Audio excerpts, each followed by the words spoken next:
अस्सलामुअलैकुम, कैसे हैं आप लोग? ठीक हैं, हैरोफियत से हैं। मैं हूं ज़ुहैब मंशा और आज हम आपकी मुलाकात करवा रहे हैं एक्टर, मॉडल, होस्ट, खूबसूरत निशा हान से। निशा, कैसी हैं आप? Alhamdulillah, I'm fine. What about you? अल्हम्दुलिल्लाह, आई एम गुड। बट आप तो बहुत रंगीन आज नजर आ रही हैं, ग्लासेस, शर्ट। पहले ड्रेसिंग पर आपकी बात करते हैं, बाकी मॉडलिंग एंड एक्टिंग की हम बाद में बात करेंगे। ड्रेसिंग बहुत खूबसूरत किया आपने। आपकी शर्ट और पीछे वाली जो इमारत है, इसका कलर मैच हो रहा है। या एग्जैक्टली बेसिकली जुहेब, मैं ड्रेसिंग के मामले में बड़ी कॉन्शियस हूँ।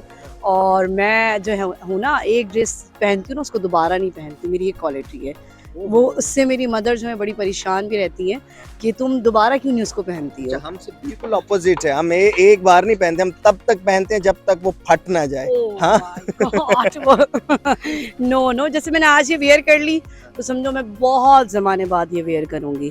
तो ड्रेसेस के मामले में ये वाला जो है ना, मेरे अंदर एक बड़ा गंदा वाला कीड़ा है। अच्छा, लेकिन हमने देखा कि आपको हमने ड्रामाज में देखा, वहाँ पर भी आप कहीं किसी की बेगम हैं, तो कहीं बेटी हैं, तो कहीं गर्लफ्रेंड हैं। तो आपको यही कैरेक्टर्स क्यों मिलते हैं? ज्यादातर गर्लफ्रेंड हमने आपको देखा है। हाँ? यार बेसिकली बात बॉयफ्रेंड नहीं, बेसिकली बात सारी होती है कि करेक्टर पे आप सूट करें।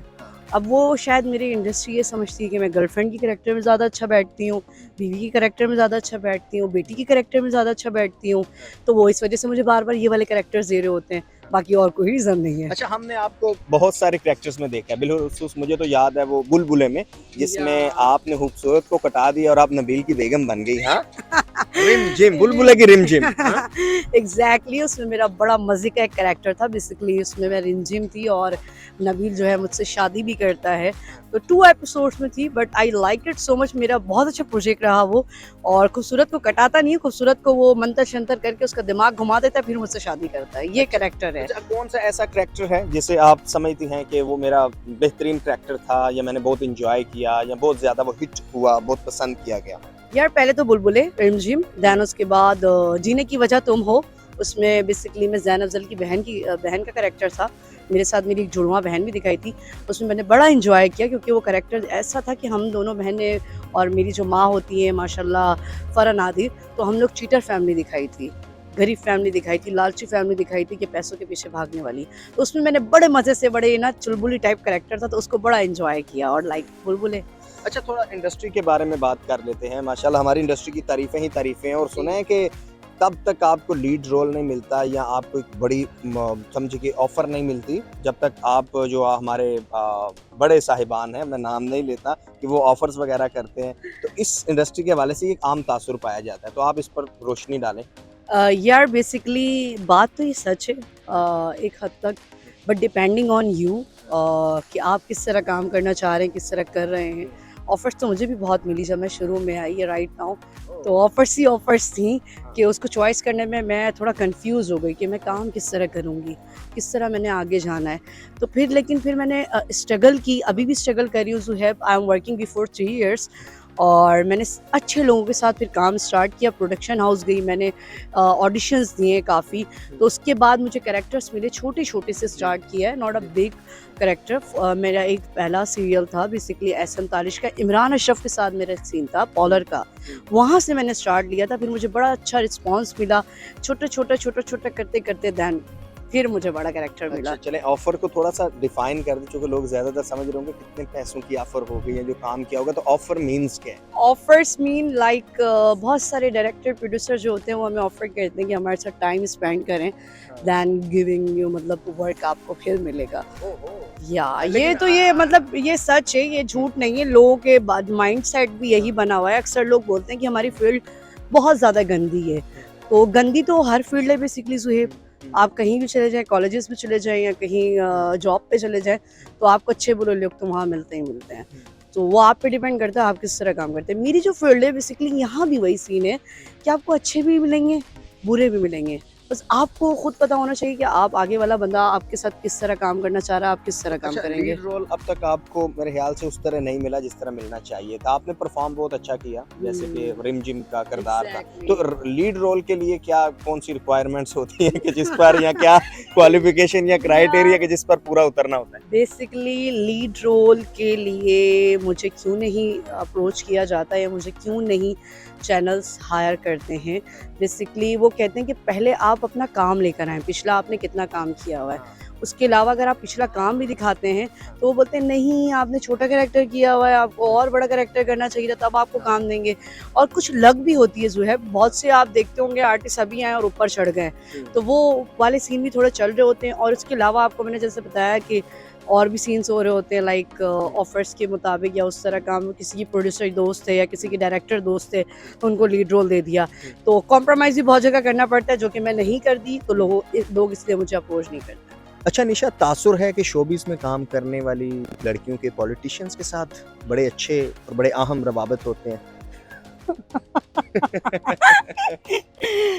यार क्या बोलूँ अब मैं इस पे। बेसिकली एक तो ये आई थिंक झूठ भी कह सकते हैं एक हद तक, लेकिन सच भी हद तक है कि ताल्लुकात आपको बनाने भी पड़ते हैं, क्योंकि हमारे ऐसे काम है कि बस क्या होता है, बेचारे हमारे इतने शरीफ पॉलिटिशियंस हैं, ताल्लुकात बनाने का क्या फायदा? ताल्लुकात बनाने का फ़ायदा ये है कि बहुत जगह आपके चेक्स फंसे हुए होते हैं, उसको बड़ी जल्दी निकलवा देते हैं। अच्छा। एक कॉल जाने की देर होती है, दैन उसके अलावा और भी बहुत सारे काम हो रहे होते हैं जो ये हल करवा रहे होते हैं। आजकल तो आपको पता ही है ट्रेडिशनल है कि कहीं पावर चलेगी तो काम होना है आपका कराची के अंदर। तो चैनल चलता है तो फिर ही चैनल काम चलता है तो काम होता है। हमारी फील्ड में तो वैसे ही आपको पता है ज़्यादा पर्चे पे काम हो रहे होते हैं या ज़्यादा सोर्सेज पे, तो इसीलिए ताल्लुकात बनाने पड़ते हैं। वैसे आपका ये कहना है कि ये रिक्वायरमेंट है, जरूरत है। ज़रूरत है, एक एक्ट्रेस के लिए ज़रूरत है कि उसको सारी चीज़ें मिलनी चाहिए, और उसके अलावा प्रोटोकॉल भी थोड़ा सा चाहिए होता है ना। लेकिन शायद आई थिंक जब आप एक खास मुकाम पर पहुंच जाते हैं एक्ट्रेस, हाँ। जैसे हमारी बड़ी एक्ट्रेसेस हैं, हाँ। तो फिर तो आपको किसी चीज की जरूरत नहीं होती, हर चीज तो आपके दाएं बाएं वैसी ही होती है, या फिर भी जरूरत होती है? यार ये बोलने की बात है कि लोग चल के आते हैं, ऐसी कोई बात चल कोई के नहीं आता कोई। हाँ। कोई चल के नहीं आता, उस वक्त भी आपको ज़रूरत होती है। हर टाइम पीरियड में आपको कहीं ना कहीं किसी की ज़रूरत पड़ती है, क्योंकि ये नेचुरल है ना अल्लाह की तरफ से। ये तो आप तो खुद कुछ भी नहीं कर सकते, अल्लाह जरिया बनाता है, हाँ। तो ये कह सकते हैं कि जरिया बना देते हैं अल्लाह ताला चलें। किसी।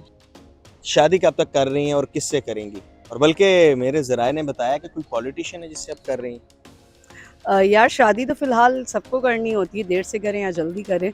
और रही बात पॉलिटिशियंस की, तो ये बात सच है कि मैं किसी पॉलिटिशियन से शादी करूंगी, लेकिन अभी फिलहाल राइट नाउ कोई प्लान नहीं है कि शादी करना। पॉलिटिशियन से ही क्यों करेंगी, क्या वजह?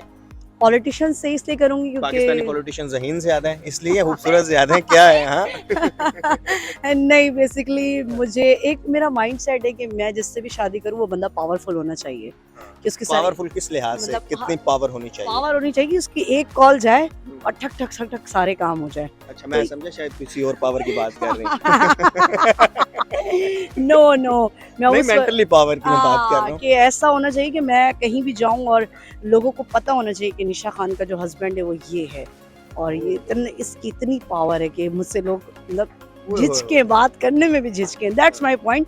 इसलिए मेरा माइंड मारूफ पॉलिटिशियंस में कोई नाम बता दें जिनको आप पसंद करती हैं, लाइक करती हैं, ताकि उन तक ये पैगाम पहुंच जाए कि निशा खान उन्हें पसंद करती है। हाँ? यार पसंद आइडियल तो देखो एक आइडियल होता है, और बेसिकली उस पॉइंट ऑफ व्यू से पसंद नहीं करती मैं। बेसिकली नासिरुद्दीन शाह को बहुत अच्छा मतलब लाइक करती हूँ, बहुत अच्छे पॉलिटिशियन है वो। मुर्तज़ा वहाब हो गए, तो ये मेरा आइडियल है, मैं इनको लाइक करती हूँ पॉलिटिशियंस में। अच्छा, तो चलें जी, निशा खान पसंद करती हैं मुर्तज़ा वहाब एंड नासिर हुसैन शाह को। पता चला है कि आप निशा को तैयार करते हैं, इसके अलावा और भी हमारी दोस्त हैं जिनको आप बहुत ज्यादा तैयार करते हैं। बिल्कुल, ऐसा ही है। हरीम शाह आई है मेरे पास, उनको किया है, निशा का हेयर कट किया है और माशाल्लाह हेयर का सारा काम किया है, और बहुत अच्छा माशाल्लाह मेरा एक्सपीरियंस है हेयर में। लेकिन मतलब ये- ब्यूटिशियन ही बहुत अच्छी हूँ मैं, लेकिन हेयर में बहुत अच्छा मेरा लेकिन ये एक्सपीरियंस है। ज्यादा आप सिर्फ लड़कियों के जो है ना वो बाल बनाते हैं और दूसरे, हाँ, हम जैसों के कहीं स्पेस नहीं है। ये ज्यादती है, लेकिन मेरी कोशिश है कि दोबारा ऐसा मौका सबको दिया जाए कि मैं लेडीज एंड जेंट्स का भी मिक्स करके खोलूंगी, यानी मेरा ये इरादा है इंशाल्लाह। शोबिज़ में आपकी फ्रेंड कौन है, बेस्ट फ्रेंड कौन है? शोबिज में मेरी बेस्ट फ्रेंड कोई भी नहीं है, एक है सिर्फ Nazia Malik, one and only my best friend, that's तो इट। आप किसको अपना उस्ताद मानती हैं या मेंटोर शोबिज़ में, जिसने आपको बहुत ज्यादा अप्रिशिएट किया एंड बहुत ज्यादा सपोर्ट किया? My mother is my ideal and always support me my mother, तो मेरी मदर ही है, दैट्स इट। अच्छा, और आइडियल की बात करो तो मैं अनिला मुनीर को पसंद करती हूँ, अच्छा, वो मेरी आइडियल है पाकिस्तानी एक्ट्रेस में। चलिए Yeah. ये ठीक है। आजकल खबर गर्दिश कर रही है सानिया मलिक और शुएब मलिक की अलैदगी के हवाले से, इस Yeah. पर आप क्या कहेंगे, आपकी क्या राय है? वो उनकी पर्सनल लाइफ में हम क्या राय दे सकते हैं। आजकल वैसे भी इमरान अशरफ की भी हो गई है, हाँ। फिर हमारे एक और एक्ट्रेस हैं बड़े अच्छे, हाँ, उनकी भी हो गई है। डिवोर्स ट्रेंड चल रहा है। हाँ, आई थिंक में तो भी क्या बात है, हमारे जो बल्कि स्टार्स हैं ये सारे और ये ट्रेंड चल रहा है, इस पर आप क्या समझती हैं कि ये क्यों अलहदगियां हो रही हैं? यार अब चेंजेस आ गए ज़्यादा हैं चेंजेस आ गई और फर्स्ट। हर कोई अपनी लाइफ को ज़्यादा हाँ। प्रायोरिटी देता है और मतलब कोशिश करता है कि मतलब मुझे मेरा स्पेस मिले, मेरे जो प्रायोरिटी ज़्यादा मिले। हर बंदे की यही ख्वाहिश होती है, इस वजह से कॉम्प्रोमाइज़ करने को कोई रेडी ही नहीं है इस वक्त। यानी ये इस वजह से ये ज़्यादा डिवोर्स हो रहे इसलिए हैं। चल रहा है। रिलेशन हाँ। कॉम्प्रोमाइज कहीं ना कहीं करना और पड़ता है। ये अब देखो बाहर का भी थोड़ा सा लोगों ने ट्रेडिशनल अपना लिया है कि लिव इन रिलेशन में रहना है हमने, ये भी थोड़ा सा कॉमन हो रहा है पाकिस्तान में अब। तो लोग यही चाहते हैं कि हम अपनी लाइफ अपनी मर्जी से गुजारें।